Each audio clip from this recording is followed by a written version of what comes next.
Utah. Hey! Give me two. Utah, give me two. Palazzo Podcast, who else two Z's? Britton Allan, Mike Govier here. This is the Waiver Wire live chat. We're doing it. We're talking fab. We're talking prep for the coming week in fantasy baseball. Britton, there are a lot of options this week for two-star streamers, players to add, depending if you're in a 10-teamer, 12-teamer, 15, 14-teamer. We're going to cover as much as we can to help you. And, of course, the live chat is at your disposal, and we want to answer your questions. Right, Britton? We have all the answers. We have all the answers, and like I was saying before we started, I even took notes, Mike Govier. Michael Govier. I'll be Mike V. I'll be whatever Mike you want me to be. Shout out Mike V. He could not be here today, but thankfully we have Michael Govier. I missed Michael Govier because just from scheduling, it's been a couple weeks, so it's excellent to see you and to be here. I watched baseball all day yesterday. I was taking notes. Wow. I had my pen out. I was writing about Christian Scott. We all know everybody's super excited about Christian Scott, but I'm sure we'll get to that in a minute. Well, so you were very pleased. I mean, the whole world was pleased. 6 2/3 innings, 6 strikeouts, a solid debut against the Rays in Tampa Bay. Is this for real? I mean, we know he has talent, obviously. So the question is really, what league don't you add him in, I guess? Well, you all points leads. He's a 100% drop what you're doing because I'm about to ruin the image of I don't know how that goes. Style that you're used to. There you go. Funny. Because Christian Scott for the Mets, other than Paul Skeens, is the most promising pitcher coming out of the minor leagues. Maybe Robbie Snelling, you could maybe throw that in there, but Christian Scott's the real deal. He started yesterday against the Tampa Bay Rays at Tampa Bay. I watched the whole game. He looked good, obviously. You don't need to be a scout to see that. But Tampa Bay came out with a plan because Christian Scott pounds the zone. He's not going to walk people. He is going to give up home runs. But Tampa Bay came out first pitch swinging. The first inning was rough. He got hit. He got knocked around. He gave up only one run, which is good because the bases were loaded and he got out of it. But he took it in stride. He bounced back. He didn't get down. When he walks to the dugout, his head wasn't held low. He was fired up that he got out of that first inning with only one run, and then he cruised for another 5 innings with strikeout stuff. Now the problem with Christian Scott is obviously in Dynasty League he's owned everywhere. Points leagues you want him, but in redraft Roto, his next 2 starts are Atlanta and Philly. And I wouldn't, if you're protecting your ratios, I'm not going to start him those 2 games. I'm just not a rookie, even with that kind of stuff. Now, if it's points, who cares? You start him.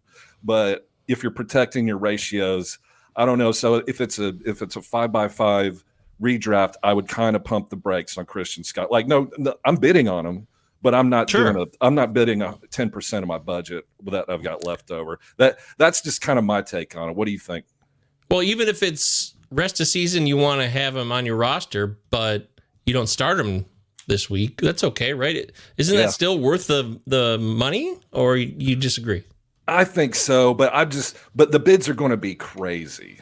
I guess that's the context. Like if you want him, you're at a $1,000 budget. I mean, they're going to be New York guys in your league, Mets fans. I think it's going to go crazy. Plus, recency bias, he just had that start literally yesterday. So I think the bidding is going to be crazy. Bid on him 100%. But personally, he's a rookie that gives up home runs. So redraft, I would just be a little cautious. I'm bidding on him, but I'm not breaking the bank. I think. What do you think? Is that crazy? It's not crazy. Yeah, I can roll with it. I can roll with it. You know exactly what you're talking about. Call it and live with it for the rest of your days. I know, but then you're right, Govier, because then he's going to Spencer Strider the rest of the year, and then I'm going to have to eat that crow, but it's not going to be cooked crow. It's just going to be old dead side of the road crow. It's not going to be good. Oh, that's a nasty crow. Uncle Ted says Saturday tax. Yep. Got to pay that fab price the next day, right when it's fresh in people's minds. I know that story. Uncle Ted. It's going to be big. It's going to be huge. Absolutely. And the Pistol says, thanks to us. You guys are in live chat. We'll get your questions rolling here. Pistol RX, Means or Scott? Ooh, John Means. So Christian Scott or John Means? I don't think I don't think John Means goes right ahead of Scott at all. John Means is coming back from a long layoff, long grind to get back to where he's been at. I think Scott's a safer play, actually. Means look good. So it's a toss up, but I mean, Christian Scott's got that upside. Means got that downside, So yeah, I'm with you. Between those two, I'll probably take Scott. It is. I have to say though, it's quite impressive. I mean, John Means in Cincinnati too against the Reds. That's a tough place to pitch, and he was dominant. He was flat out dominant. There's no other way for me to spin that. So it does make it interesting to see that initial start. But I like them both for pickup. I mean, why not? If you got the space, pick them both up and see what happens. But if you only pick up one, I might take Christian Scott. But then I did watch his game yesterday, and his strikeout stuff looked good. And I didn't watch Means play. I just saw the box score. So that's probably where my bias is.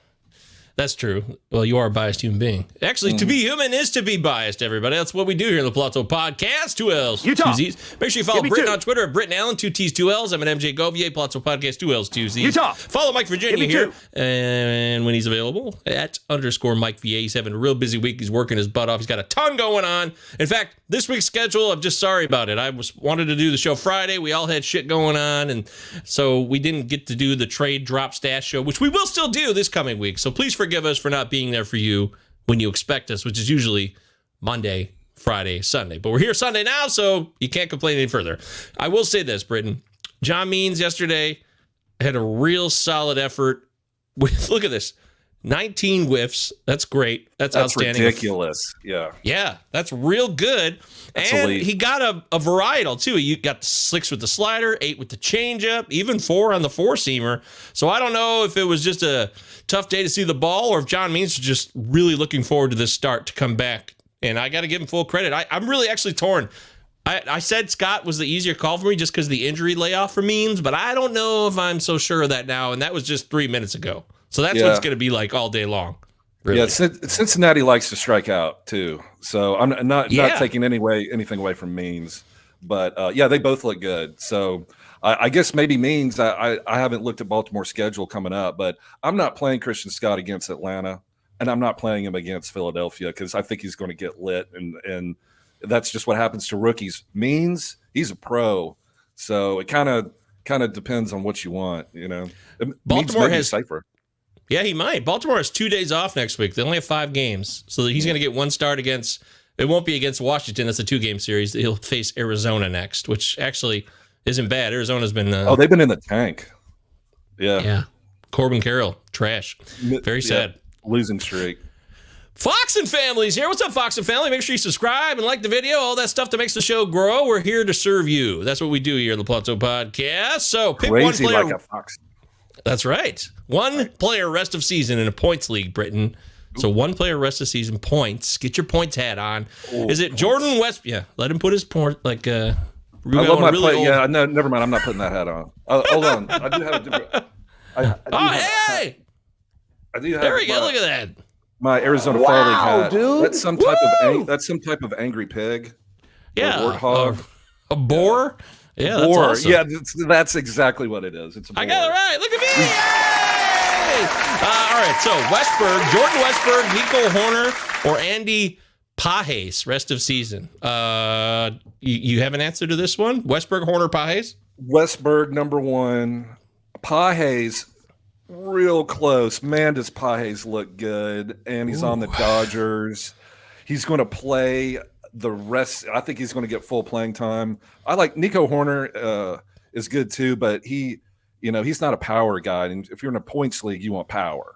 Power first, everything else second. So, yeah, I like Westberg. I think Westberg, Pages, and then Nico Horner. What do you think? Yeah, Pages on fire right now. Look at this game log recently against Atlanta, Arizona, Toronto. He's driving runs in. Look at this. Every day.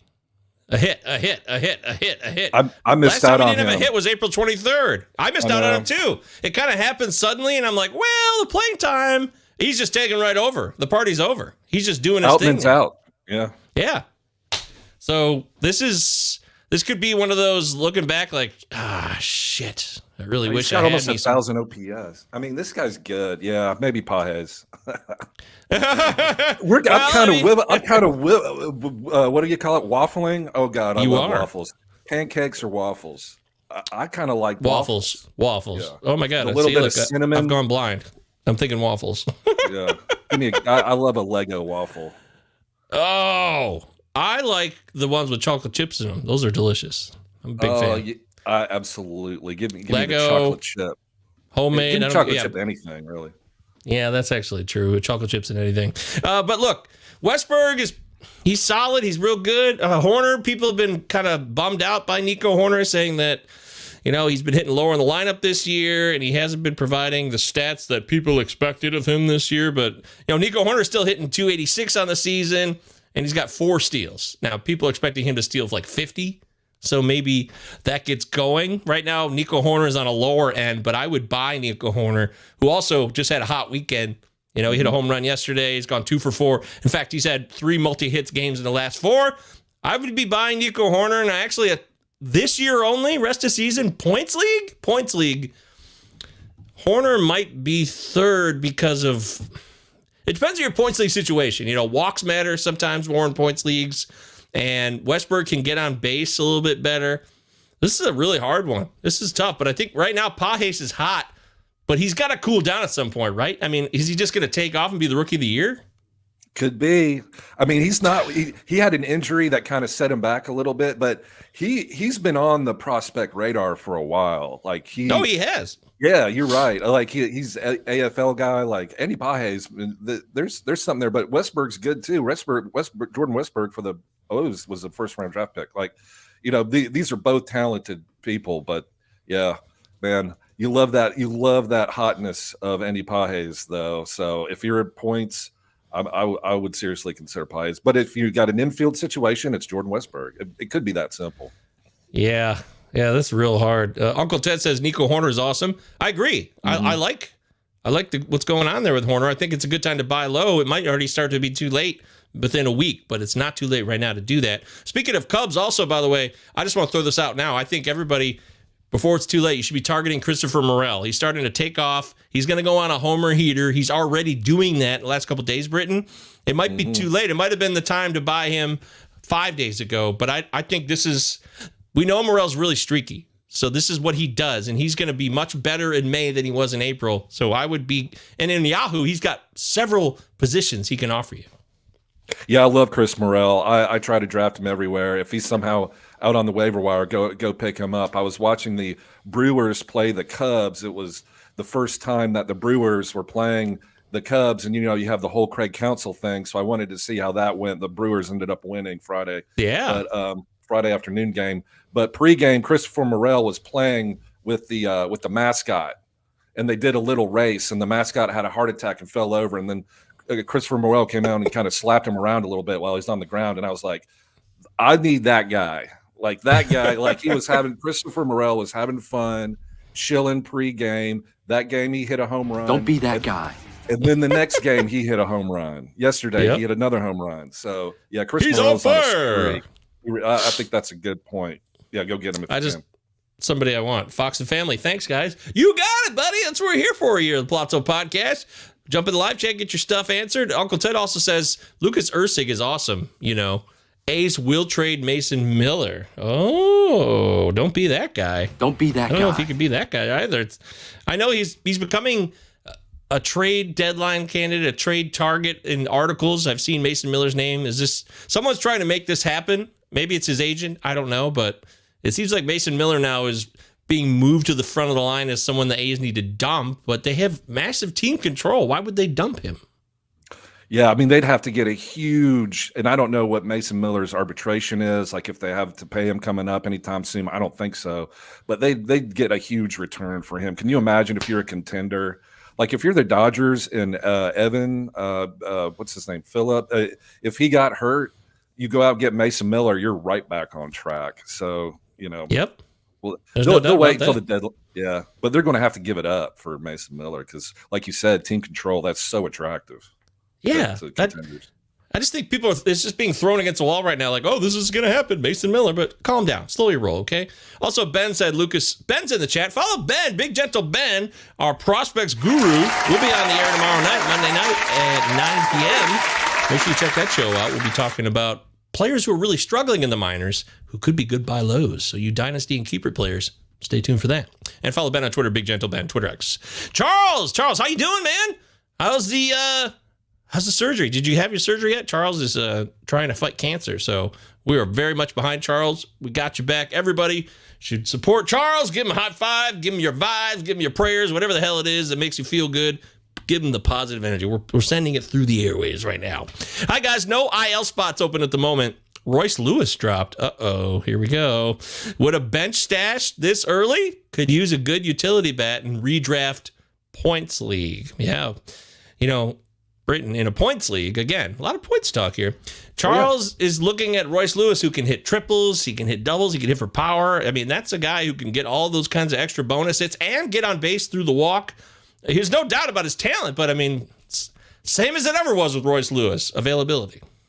Yeah, have you checked in recently to see how he's doing? And his, I don't think he started rehab spots yet, but I don't know. He may be a ways off. If I was going to stash an IO player, I would go see if TJ Friedel is on the waiver wire. If he's not stashed, he's done his rehab starts. He's going to be back sooner than later, maybe this week. In his projections, when he comes back by Steamer, 13 home runs and 17 stolen bases, hitting at the top of the Cincinnati Reds lineup. So, wow. Yeah, but he's coming back a date certain, which is very, very soon. So I would go grab him and stick him on my IL, and because he's going to be back and contributing at the top of the order. He had a great year last year. Did you know he had 18 home runs and 27 stolen bases with a 260 average? TJ Friedel for the Reds. Your boy. That's good. Yeah. Oh yeah, I did my love letter. Yeah. Oh yeah. Charles, full disclaimer. I have written love letters to this man, so that may or may not have something to do with my position on it. But Michael Govier hasn't, so maybe he's got a more unbiased view. What do you think, Michael? I love it. Summertime, Cincinnati, TJ Friedel, healthy, good to go, no wrist issues. Let's party. Let's do it. He fractured his. Yeah, he fractured his wrist, but it was non-displaced, meaning it wasn't like a straight up, break. Like there was a fracture, but everything's healed, and he's looking good at AAA Louisville. So we'll see. I'm all for it. This is a problem in Cincinnati, by the way. Also, Pistol RX, our resident pharmacist here on the show now. He's officially the pharmacist of the Palazzo Podcast. Whether you ask for it or not, Pistol, that's just what we're doing. We love you, buddy. Great to see you back, Charles. God bless. That's right. We're all rooting for you, Charles. Benjamin also says on John Means' first start, his first start was brilliant. It was incredible. It was great. Charles says, Friedel available. Thank you. He's adding him. It's happening. Look at that. People helping people right there. TJ Friedel becomes a reality. Benjamin Chase wants to remind us about Lucas Erceg. He left Cal due to a suspension and other things, then goes to Menlo College as a two-way player, drafted as a hitter only, but after a half dozen years as a position player, he moved to the mound. Quite a story there on the background of Lucas Erceg, who's been forming a dominant back end of the Oakland bullpen with Mason Miller. Them together, Britton, have been incredible. Actually, Oakland is at 500 on a hot streak. They won their sixth game in a row yesterday. But of note on that game, they scored like 16 runs or something. 20 runs. Yep. 20. Jeez Louise. But crushed the Marlins, who've given up. Yeah. Oh, man. I love betting against the Marlins. That's a good bet. But Esteri Ruiz went out injured. He leapt for at center field. Looked like he may have hurt his wrist or his hand. So if you have Esteri Ruiz. I'm sorry, Britton. I know you do. Oh, I love Esteri Ruiz. He's one of my favorite players, but he may be injured, so keep your eye on that before lineups lock or whatever. Good point. But yeah, the Marlins got murdered, and the Marlins also got rid of Luis Arias. He's a Padre now, and he had 4 hits in his debut for the Padres. Is this going to be a problem for Xander Bogaerts at second base? Xander Bogaerts is on a massive contract. He's a talent, but he's always a guy that never quite. People think Xander Bogaerts should be more of an MVP type player, and he's a solid player. But I don't see him losing playing time to Luis Arias, and I don't see Hai-Sung Kim being jeopardized at all. The question is, how will they work it all out with Arias, Machado, Kim, and then, of course, Jackson Merrill is a guy who I think loses out here, right? Yeah, exactly. So let's say Machado is at third, and we know Kim's at short, which moves Bogarts to second. So I would say I would move Bogarts to DH, and what do you do with Cronenworth? Yeah, they got a little bit of a jam, but man, Xander had a couple good years in Boston, like a 2020 guy. I think those years are over. So, well, yeah, I mean, he could hit for a decent average, and he'll give you a decent floor. Xander Bogaerts, not a total disaster. And by the way, a guy that I've been totally crapping on, Michael King, got the win yesterday for the Padres. Michael King's had like 18 walks in 35 innings or something. It's been crazy, but yesterday he was 0 walks, 6 hits, didn't give up a run, struck out 3. Brendan Pfaadt got ripped a little bit unfairly, gave up 10 hits. But the point is, the lineup was Luis Arias at the top of the order. Then you had Tatis in right field, Cronenworth at first, Manny Machado at third, Profar, who's not going away either. I mean, this guy just keeps hitting. He's hitting 347 at this point in the season right now with nearly 1,000 OPS. He's been, for me and my pal Jeff in our main event, picking up Profar in week 2 has been huge. He's been a big help in the outfield. Oh man, it's been super hot, and that's so great too because it literally came out of nowhere. Like I've got him on a couple teams too, and they interviewed him and said, have you made some type of change with your swing or your stance or this or that? And he goes, no. They go, well, yeah. They're like, well, how do you explain it? He's like, I can't. Like, okay. All right, fair enough. Doing what I do, Yeah, no. And he stole a base yesterday, Profar did. What a day. But this gives you an idea. Everybody plays. Arias, Tatis, Cronenworth, Machado, Profar, Bogarts. Merrill was in center field. Kim played short. So this is against a right-hander. So this could be a lineup we see more often than not. So maybe there isn't much of a sacrifice there than I thought there was, but something to keep an eye on moving forward. Yeah, for fantasy, maybe it's not great, but I like Luis Arias because, so maybe he's not going to hit a bunch of home runs and steal a bunch of bases, so he's not fantasy viable, but he goes to bat 4 times, he gets 4 hits. You know what that means? He's not getting outs. That's right. that keeps the lineup moving, matriculating, base runners, for real baseball, it makes a ton of difference. Fantasy, you don't get much. I mean, batting average obviously is a category, but I think that was a great move by them. They gave up some players too, like Jacob Maurice. Central Michigan's finest. And I was going to say Hilton Head, but that's Dylan Head. Dylan Head or Dylan Head? Which one do you prefer? That's what you get here on the Blotto Podcast. Right. We got a bunch of questions, so let me get back to it. We're trying to give you pepper stuff in while we're doing the show here live. Uncle Ted says Bryce Wilson is stretched out now, and the Brewers could develop starters as good as anyone. I'm all for it. I was looking at it last week, his 2-start week, and I'll tell you, his first start on Monday was solid. And this is a guy who was kind of left for dead by Atlanta, but he's been with the Brewers for a couple seasons as a reliever, a long man, getting a lot of holds. And now he's going to take on the Kansas City Royals on Monday. So now it looks like the 2-start week, which looks like it was moved to Monday now. So he'll take on the Royals and then whoever the Brewers play later in the week. Bryce Wilson, great any point interest? League. Oh, absolutely. If you're in a points league, go get Bryce Wilson. The Brewers have been hot. Willie Adames, woo, too hot to handle, too cold to hold. Ghostbusters 2 reference. That's right. But so actually, I didn't mean to hit that button, but it's funny that you're on the show. I meant to hit that. That's Britain's least favorite button, by the way, folks. That's a horrifying button. I didn't even mean to hit it. Literally it scares me. Freud faux pas. He literally. All right, missed a nightmare. 12-teamer. Would you ice cold? Look at another reference. Would you drop ice cold Torque and or Soler for Manzardo and or James Wood? Don't want to miss out on them. Positions don't matter. All the bats are utility only in this league. Torque is struggling mightily. He's one of the biggest names that has struggled the greatest so far this season, but he's not going to get sent down. So eventually, remember last year, his second half was insane. So I think we might see a repeat of that this year. That's how I see it. I won a league because one of the managers dropped Spencer Torkelson when he had a month-long cold streak. It looked hopeless, and I just picked him up for whatever reason. I don't even remember why, but his pedigree, take a flyer. He's first-round pick or number 1 overall. I don't know, but he had a great second half and carried that team. He's done it before, literally last year. I would hang on to Spencer Torkelson. Look, Manzardo, yeah, he's doing well in the minor leagues. I totally get it, but that doesn't mean he's going to do well in the majors. And same thing with James Wood. Like Torkelson's done it, so I would hang on to Tork. And I know that's no fun. I know that's no fun. I totally get it.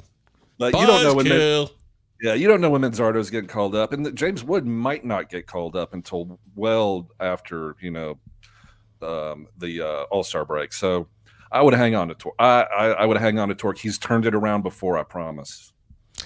That's the thing. I'm going to lock you in on that. You bench him. I have him in a 14-team CBS league. It's the only league I have Torkelson. But I also drafted Nate Lowe. Nate Lowe came back, so I've just been starting Nate Lowe for now, benching Tork and wait until he turns it around. I have that luxury. If you don't have the luxury, I get that. Real quickly on Soler, though, I still expect that there's more power. He's had 5 home runs this season. He's hitting 200. It's been kind of ho-hum right now, but he's still Jorge Soler, and as long as he's not hurt, I don't see any indication that tells me Jorge Soler's hurt. So what do you think about dropping Soler? Yeah, when Soler signed San Francisco, I was like, oh man, that couldn't have been anywhere worse. It really couldn't to put down power. But yeah, I mean, Soler is what he is. He's going to bat 200, 220 and get you 25 plus home runs, and he's going to go on hot streaks. And yeah, I mean, his power's still there. He's not injured, so I mean. 5 home runs. Yeah, I mean, he's on his regular track. This is what he is.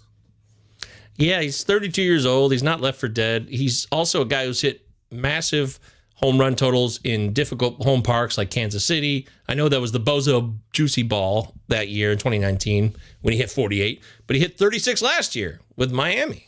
And that's not a place where the ball just flies out of the stadium. I'd have to check his game log to see how many were home versus away dongs. But if I look at Soler's current hard hit rate, it is down quite a bit. It's at 38%. Usually he's in the 40s, upper 40s. So that is interesting. That does concern me a little bit. In a 12-teamer, I think you actually could drop Soler. Although I do think Torkelson will definitely bounce back because the Tigers are not going to send him down. He's too far gone. He's a 30-homer guy already now. But Soler won't get dumped either because he was a free agent ad. You're just going to have to ride that out. But it could be a longer season. So I guess that's the best I could say. And with the 12-teamer, you do have a little bit more options, but it's not a 10-teamer either. It just isn't. All right, live here on the Plato Podcast. Britton Allan, Michael Govier here. It's the Faab-Ulous Waiver Wire live chat. There he is, right on cue. Uncle Ted.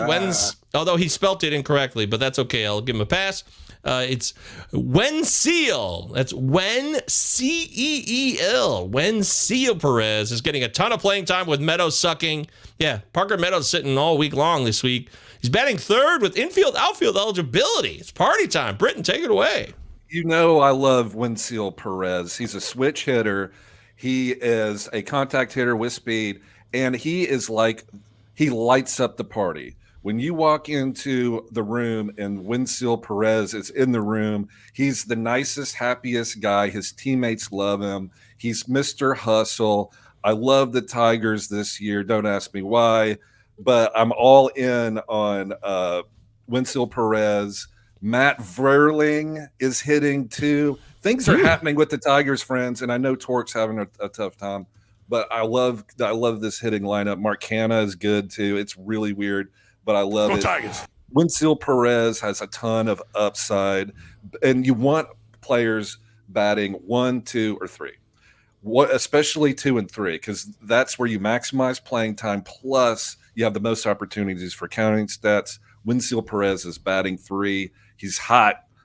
His name's Wenceel.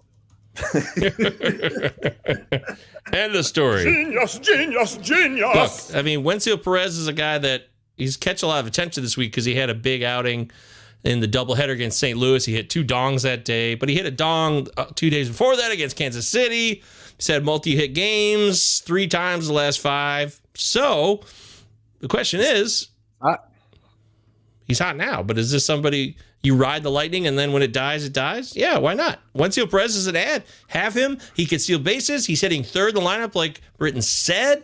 He's actually not going to play today. He's got an illness. But I saw the D on his Yahoo profile. I was like, uh-oh. But it's just an illness. I love it when it's just sick, got diarrhea or, something like that. So don't worry about that long term. But Wenzel Perez is a guy who's 24. He's earned it. He was I believe, an international signing 7-8 years ago by the Tigers. He's been in the organization for a long time, and he's worked and worked. I've been waiting to see, all these guys, Britton, like Zach McKinstry and Andy Ibanez. I'm like, I was sick of that. I was like, I want the homegrown guy to get his chance, and now he's getting it. So Wenzel Perez season, as a Tigers fan alone, just makes me happy. From a fantasy perspective, I'm riding it until it don't ride no more. Yeah, exactly. He's the epitome of right. He's on the waiver wire, so go pick him up, ride him for the next couple weeks, and when he starts doing 0 for, then you drop him and you go pick up the next high guy. But Wenzel Perez isn't hitting in a prime spot. He's on your waiver wire. He looks good. He's a switch hitter, and he can hit from both sides. I like Wenzel Perez for the Tigers. Hell yeah. Love it. Ride it while it goes. And eventually, Parker Meadows. What do you do with Parker Meadows? I don't. That's a tough one. In 10-teamers, he should definitely not be rostered. Even in 12-teamers, you might have to drop him for now, but I still think there's a best of Parker Meadows 2024 to come. That's not going to happen right now. So if you have to risk what you risk, if you're in head-to-head and you're hitting May and you're really struggling right now and you got to play players that are going to make a difference for you now, you might have to make some tough decisions. League context matters. Always does. It's the bell curve. You got Parker Meadows on one side of the bell. You've got Wenzel Perez on the other. For every Wenzel Perez, it's the light and the dark, the Sith and the Jedi. You got to have the sweet and the salt. Anything else? Yeah. Any other opposing viewpoints? Communism versus capitalism? That's one. North versus South Pole. Axis versus allies. Yeah. What up, Santa? TM, what's up, TM? Good to see you. Thanks for being in the live chat. Subscribe, like, and ask all the questions you want. How would you rank these starting pitchers? Here we go, Britton. We're just going to do it right now. We got Carlos Rodon, Tanner Houck, my boy, Jack Flaherty, our this year's Zach Eflin, which we talked about preseason on this show. There's a video that proves it. And Christian Scott. Ooh, this is a tasty lineup. All right, here's how I'm going. I'm going to go. We don't have context of head-to-head or points or anything else, so we're just ranking these in a vacuum. I'm going Houck, Flaherty, Rodon, then Scott. I can't put Rodon fourth, but I think you might. I will. We know each other pretty well. I love Houck. Give me Tanner Houck number 1 on a bullet, on a black stallion racing towards the finish line with Tanner Houck strapped to that stallion, Kentucky Derby style. I don't even know who won yesterday. I don't care, actually. But anyway, so put Tanner Houck on that horse that ran and let him go. Flaherty number 2, just because he looked great, and I know it was a revenge game, but look, so be it. He's got the stuff. He looked good. I don't want to do Carlos Rodon's, and I just won't. I can't blame Christian Scott, and then Rodon last. Well, there it is, locked in. Uncle Ted went Scott first. I think Uncle Ted. Wow. Is he from the New York area, Uncle Ted? Well, none of my business. We never know. He's got the Uncle Ted Williams as his picture, so it seems like a Boston back. He's AL East. Let's just say that, right? He's AL East. You're right. Yeah. Yep. But he's also very, very objective. He knows what's good and what isn't. So he's saying Scott, then Rodon, then Houck, then Flaherty's last. Rodon's third. He put Flaherty last, and I actually thought Uncle Ted was one of those guys that was with us in the preseason chat pumping up Flaherty. So I'm surprised to see that. I guess maybe he thought the best was when he struck out 14 against his former teammates, the St. Louis Cardinals, earlier this week.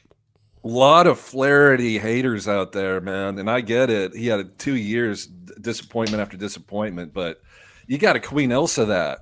This is a Jack Flaherty on a 1-year deal that he has a good year, and he's going to be a millionaire for the rest of his life. Like, that's how important this is for Jack Flaherty. Don't say, oh, well, they're professionals and they don't care if it's, oh yeah, they do. Oh yeah, they do. It's the difference between getting a $5 million 1-year contract next year and getting a $100 million 4-year contract. That's the difference. That's putting it mildly. Hell yeah, dude. That's a great point.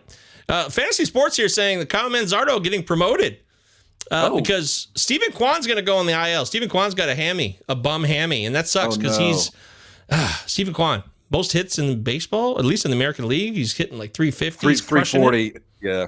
Batting average leader, I would say. But this would open the door for Manzardo now. So would you drop CES for Manzardo? In a New York minute. Oh, wow. New York, Olsen twins, both of them. New York minute drop CES for Manzardo if Kwan's going on the IL. Wait. Okay, so now people are talking. Torque to Toledo. Is this... You can't just throw shit out, okay? I need confirmations. I don't. They said Torque's not going anywhere. They said that. So I'd be shocked if he ends up being demoted. I would. AJ Hinch said that Torque has been steadily moving down the batting order. AJ Hinch said this yesterday. So the next step is for him to sit next to me, and he goes, sit next to me on the bench. He didn't say anything about getting sent down. Okay. So there you Torque. go. Yeah, so Torque is a couple steps away from that. Dude, he's their first overall pick. They're not gonna screw with him in AAA. No way. And they already did that a couple years ago. Yeah, so we're kind of past that now. Sometimes guys just have to ride it out, and it's not fun for fantasy, but this is real baseball too. And they actually have a winning record, so they can afford the luxury as well because their pitching's been incredible. Cam Reese says, Olson. "What about?" Yeah, Reese Olson, Terry Skubal, the god. Skubal. I missed out on Eloy him. for Manzardo in an OBP league? Yes. Why not? What, really? What do you... Hadn't Eloy been kind of good lately? Yeah, I mean, it's a ticking time bomb. I mean, I don't know. How big is this league, Cam? We need to know, guys, this is why this stuff matters. We need to know, is it a 12-teamer? Is it a 14-teamer? I mean, you're not dropping... In a 10-team league, you could easily do this because who cares? There's all kinds of options. So, yeah, why not? Have some fun. Even in a 12-team, maybe. Look, I like Manzardo. I get it, but I don't know. Maybe I'm getting cranky or something. Oh, no, let's not have fun today. I don't know. Maybe Manzardo comes up and cleans house. We'll see. Tim has other thoughts besides trying to get us stirred up on the Tenenbaums. He wants to know Bryce Wilson or Kenta Maeda for the next couple starts. Maeda gets Cleveland, Miami. That's pretty tasty. Maeda, Cleveland, Miami. Bryce Wilson, like I said, he's got Kansas City, and I'll check the second start. But I think I got to go Maeda, even though I like Bryce Wilson. I do too. I need to look at Miami's schedule. Like, that's what if you're in a points league head to head, I would print out Miami's schedule and then figure out who is playing Miami, like kind of map it out, and then base your entire drop ad pitcher strategy on who's playing Miami, because they are the dumpster fire of the dumpster fire. They're getting killed everywhere, and there's sellers. It's it's bad in Miami. Sorry, Marlins fans. Yeah. Hey, it was a fun year last year, and now, when Sandy had Tommy John, everybody knew the party was just going to be over. Everything was going south. By the way, Maeda's last 2 starts against Tampa Bay and St. Louis, 5 strikeouts in each, went 5 and 6 innings apiece. It was rock solid. I think we're out of April. April's his worst month of his career. He starts off terribly, so the good times are here. I'm taking Maeda on that last one for sure. Timothy Michael, a legendary longtime Palazzo wearer, been down since 2020. All right, so Fantasy Sports wants to know, who'd you rather have, CES or Nate Lowe? This is a no-brainer to me. It's Lowe. Nate Lowe, without a doubt. Without a doubt. I don't care what context it's in to me. If Kwan goes to IL, Manzardo promoted, would you drop CES if Manzardo is called up in redraft head-to-head points? There you go. Okay, a little more specific. So would you drop CES in redraft head-to-head points? Yeah, absolutely. If Kwan goes to the IL, but I'm not sure if he is or not. Like, I don't know anything offhand. But if you read the news and Quan's going to the IL, Manzardo's got to be called up because of how he's performing. So I would definitely grab him. So CES had this hand issue, so he sat out most of the 5 games, but he's come back in the lineup and he's playing against Baltimore this weekend at home. So I'm not done with CES. I'm just not, and only because of that lineup in the summer and that ballpark. It's outside of Coors, it's the best ballpark to hit in. Coors. It just is. Okay, Oh, yeah. That matters. But with TJ Friedl coming back, I wanted to mention this earlier. Think about the outfield with Fraley and Benson. It's going to get one more bat. That'll make it one more crowd. That's too many in that outfield for Cincinnati. And I really hope Will Benson doesn't lose out because I really like Will Benson. I have him everywhere. But, Friedel's probably going to get the chance to play every day, at least at the beginning, right? Absolutely. Friedel's going to slot right back into, batting first against righties. He's going to play against lefties. They may put him down at the end of the order, but that's fine. And he's going to play center field every day for the Reds when he's back. 100%. Crap. Also, Jake Fraley was just playing terribly, and he's been ill, and so he's but he's not been. His overall stats look good, but it's a very small sample size. But this is a guy who always gets hurt eventually. So I'm just going to assume that Fraley will probably get hurt again, even though I love him. I just know I can never get enough out of him. And I've kind of moved off of him, even though I've been a longtime Fraley lover. Mr. Nightmare wants to know, Starling Marte, somebody dropped him. I could always use some steals. Is this a healthy Starling Marte season? Well, I love Starling Marte. I always do. And I thought that last year was kind of an excuse year. He had a headache and he had to go to bed. But now Starling Marte's back, and I would definitely pick him up if you need some steals. Yeah, absolutely. He's batting second for the Mets for whatever that's worth. Yes. So, yeah. Yes. I can't stress this enough. If your manager puts you hitting 1, 2, or 3, then you're one of the best hitters on the team. That's just how it works. And so Starling Marte, as of today, is one of the best hitters on the Mets. So that's why they're batting him second. So, yeah, if he's out there, go grab him just on general principle. Britt knows what he's talking about. He used to do a show long ago called 3 is the Magic Number. And it was all about the top 3 hitters in lineups. So that's kind of a specialty of his. Absolutely. Oh, yeah, man. Good It's call. math. Plate appearances. It's math. I love Starling. He's got 7 steals already this year. He's obviously bouncing back. This is a guy who's had a 130 WRC plus end of season the last couple of seasons prior to last year. So he's got it. He's still there. I would definitely pick him up, and I wouldn't think twice about it. Charles says, if you had an open roster spot, no specific team need, would you rather have Christian Scott or Junior Caminero in a points redraft? Christian Scott, got to give me those pitchers and points redraft leagues. Love pitchers. They rack it up. Junior Caminero looks like he's killing it in the minor leagues. He's going to get called up soon, but it's going to take an injury. Also, Junior Caminero, although his bat is legit, his defense not legit. So they have a legitimate reason to keep him down until there's an injury when they're going to have to call him up. Okay, got it. Good call. By the way, Gnostic clarified. What's up, Gnostic? By the way, how you doing, bud? Good to see you, man. How's the year been going? You think the Lions are going to win the Super Bowl next year? Could happen. Torque to Toledo is my wish, not the news. Thank you for your clarifications. Also, Cam clarified 12-team league. Sorry, y'all, head-to-head cats. This is going back to his Eloy for Manzardo in a 12-team head-to-head cats OBP league. Yeah, Manzardo is an OBP guy. I mean, that's like his specialty when he's doing his thing. And Eloy, he doesn't even he's barely at a 700 OPS. So, yeah, why not? I say screw it. Eloy's going to get hurt in any moment that comes into our reality at any given time. Truth. Mike Steele says the fact that Scott fought out of the first inning is a good sign. Just like Britton said, he supports what you say, Britton. Hell yeah. Any concern, or should I remain optimistic on Castellanos and Rosarina? Rosarina hit a dong the other day. I did see that. And he's just better than he's been, Britton. There's just both these guys. Give me all these guys. Castellanos and Rosarina. Buy low, classic buy low. These are veterans that are going to bounce back. Although I did watch Rosarina. Christian Scott struck him out.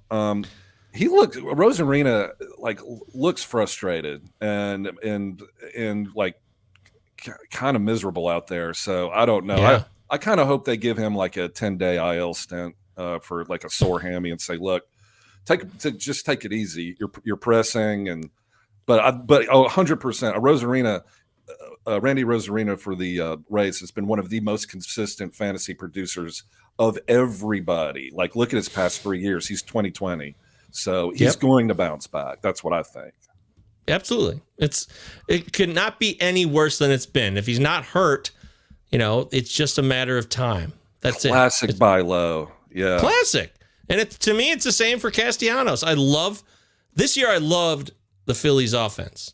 I love that park. I love their lineup from top to bottom. And it's just the way Alec Bohm's been one of my big hits of the year. He's been awesome. And Castellanos is going to have a great rest of season eventually. It's just got to wait it out. And if you can wait it out and you can add him, then wait it out. The guy is 32 years old.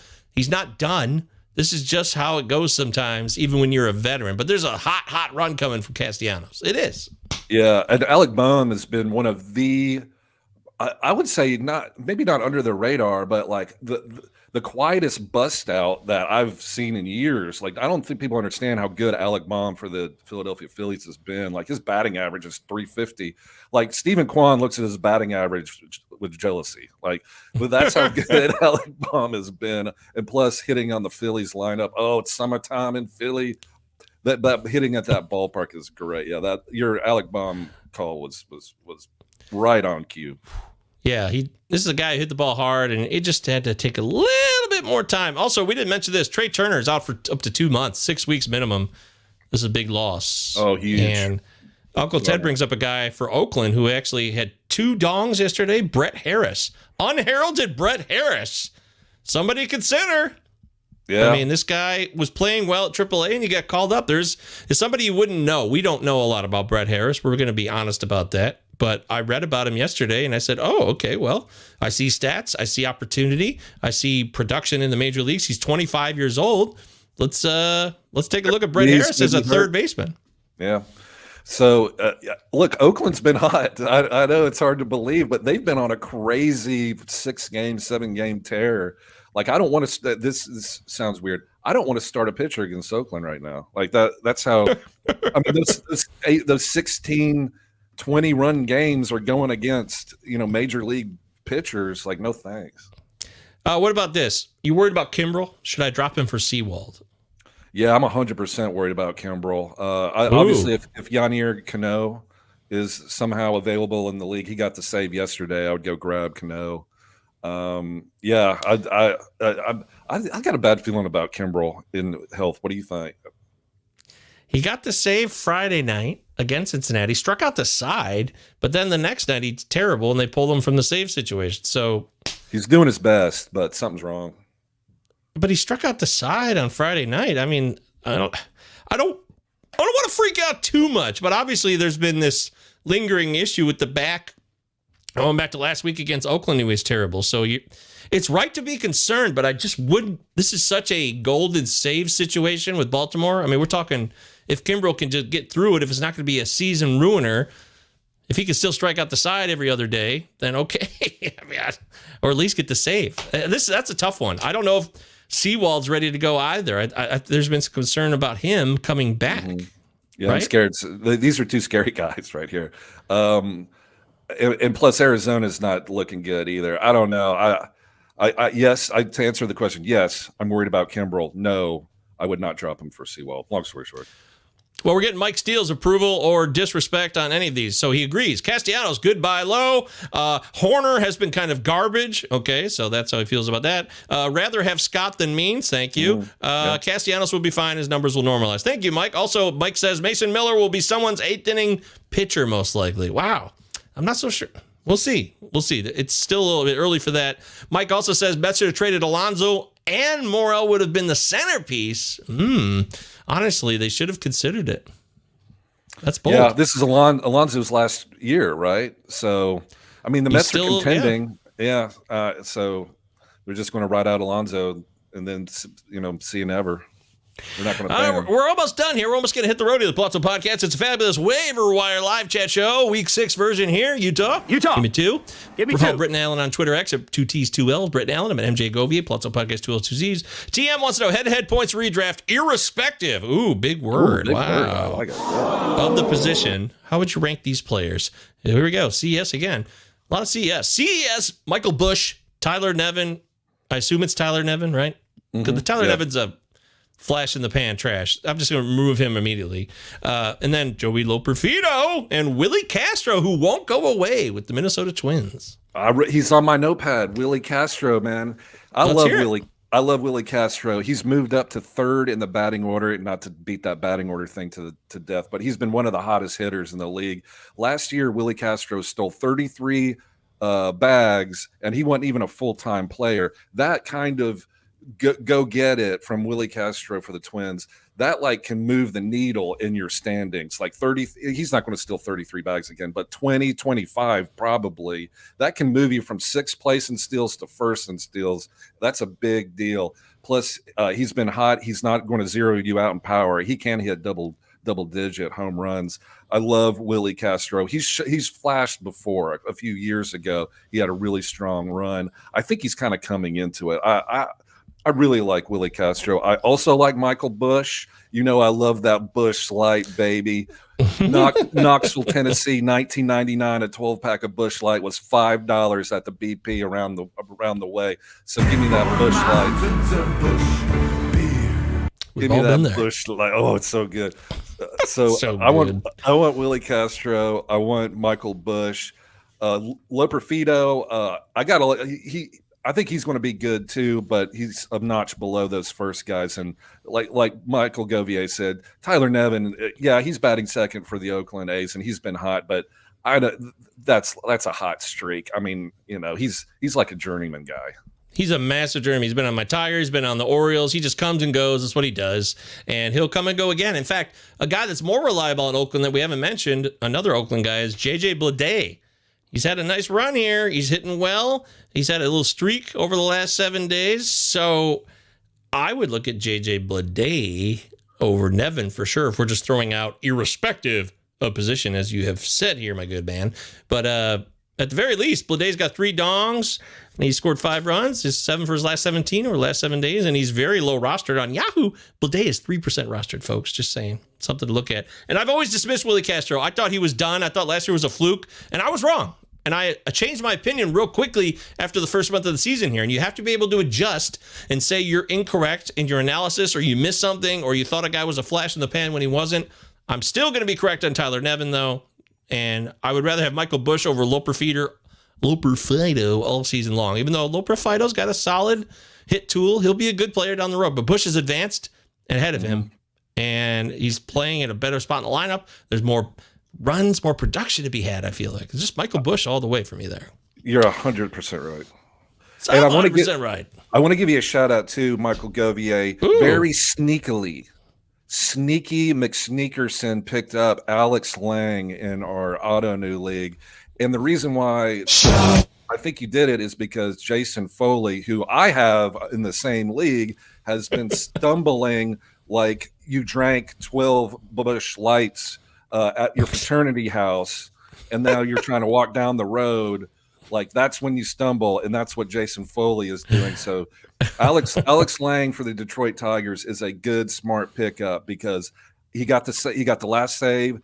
He got all the saves last year. So if you're desperate for saves, go pick up Alex Lang before somebody else does. And also Trevor McGill for the Brewers. Uribe is a disaster. Pampers got suspended 6 games. Pampers. Who cares? Trevor McGill is more talented than both those guys. So if you're looking for sneaky McSneakerson save starts, whoa, say that. What did I just say? I have no idea what I just said. Anyway, Trevor McGill for the Brewers and Alex Lang for saves for the Tigers. Oh, that's great. Well done, my friend. Nice job. Yeah, Lang, I'm telling you, Lang was a rough start. He's getting the control under control. He's really locking. He's missing big-time bats. That's what he does best. If you keep the control in order enough with always missing bats, he's good. Fantasy Sports' head-to-head points. Closers are Robert Suarez, Kimbrel, and Mason Miller. Should I drop any of them for Bednar? I could see not really. Suarez, Kimbrel, and Miller. Those are really solid closers. I would drop Bednar. I wouldn't. He's been a disaster. He's given up like 6 runs in his past 3 starts. Like, something's wrong with Bednar. I bet he's going to go on the IL like any second. Okay, no Bednar. That's fine. Yeah, Bednar had a rough start to the season, and just stick with what you got there. Even Kimbrel, if Kimbrel really freaks you out, I could see maybe wanting to do that, but that's risky either way.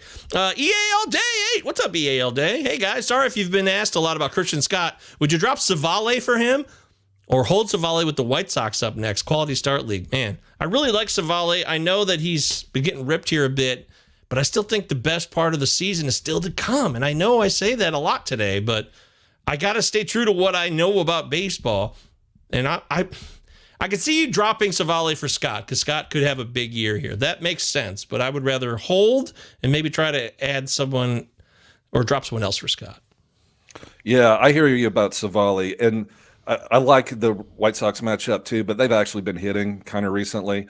So in Savale's, I'd rather pick up Christian Scott just because I think he's going to be better long term. But before we go, speaking of the White Sox, Brian Ramos got called up the other day. He is their prospect, third baseman, power, great hitter. He got called up because Moncada's on the IL. Denny, is it Mendick? I think he was their third Denny baseman. Mendick. One of Robbie's favorites. Yeah, we all know Denny Mendick by this point. But anyway, so third base is open. Brian Ramos, keep him on your radar. I know he's playing on the White Sox, but he is a good hitter at a top prospect. A guy that we discussed, Michael Govier, at Arizona Fall League when Brian Ramos was out there and everybody was like, ooh, Cal Manzardo and, blah, blah, blah. We were like, watch out for Brian Ramos, sneaky Ramos. Uh-oh. This guy knows a lot about prospects. What? Oh, no. Ben, what are you doing? Look, I totally get it. It's one of those deals where he hadn't had a great season at Double-A. Totally understand. But man, okay. That's a little rough patch.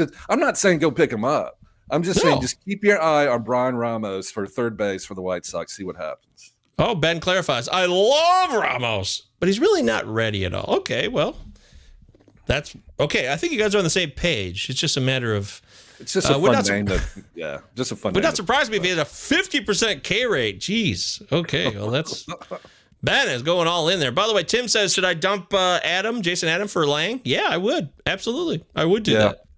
And speaking of which, the Tampa Bay Ray that got the save. Phil Maton, Maton, and y'all know Phil Maton. He used to be with the Guardians. He got the save, and I'm glad that question came in because I think this is important too. He got paid by the Rays. Like he was a free agent. They gave him a $6.5 million contract. Like I think he's the closer for the Rays right now. Yeah, I picked up Garrett Clevenger in some leagues, and he's still been good, but he hasn't got saves since April 24th.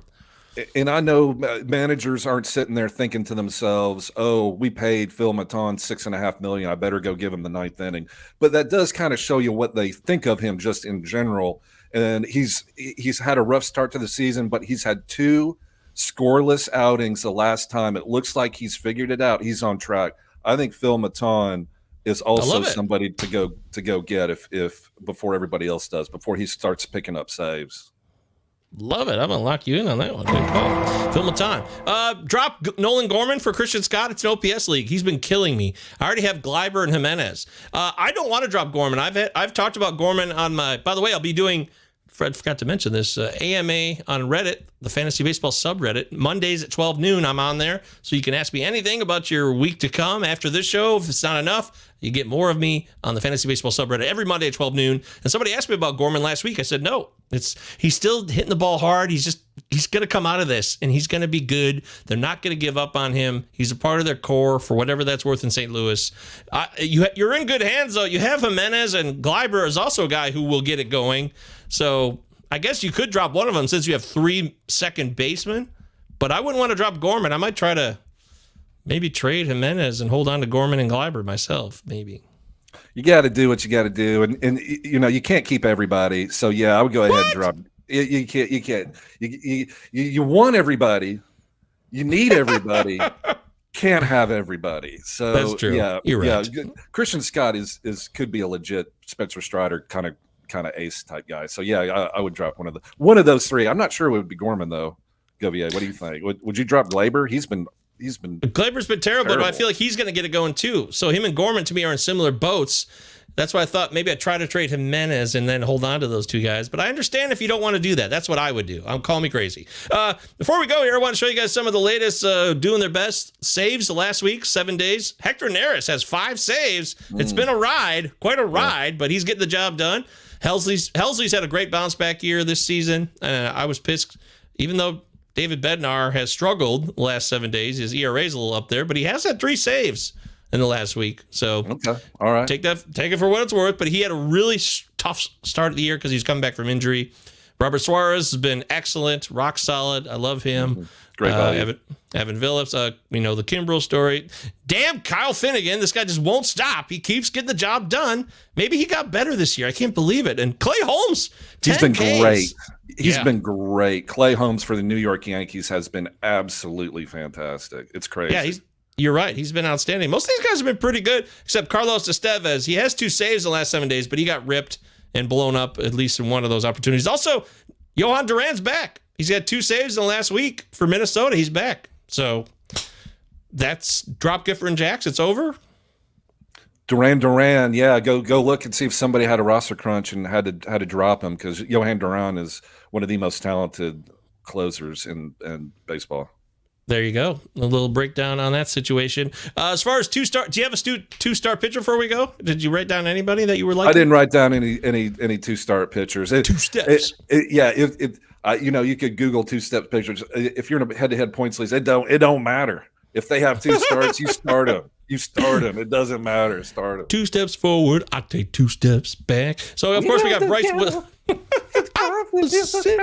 I'll be the cat. You be the. I'll be whoever's animated. That's the. Remember okay, that you be video? the cat. I'll be Paul Abdul. Oh, was it? Okay. That's cool. It's kind of, as far as the free agent wire, some guys that might be available. Bryce Wilson, we talked about. Simeon Woods Richardson kind of hangs around. He's got Seattle. Seattle just strikes out a lot. I don't trust Woods Richardson. He only went 3 2/3 against the White Sox this past week. I told you guys this. He wasn't that great. I'm off the Woods Richardson train. Shaw Manaea, who's been hit or miss at St. Louis to start this week. Christopher Sanchez might be available. He's not been great. He had a 10K game against Colorado on April 17th.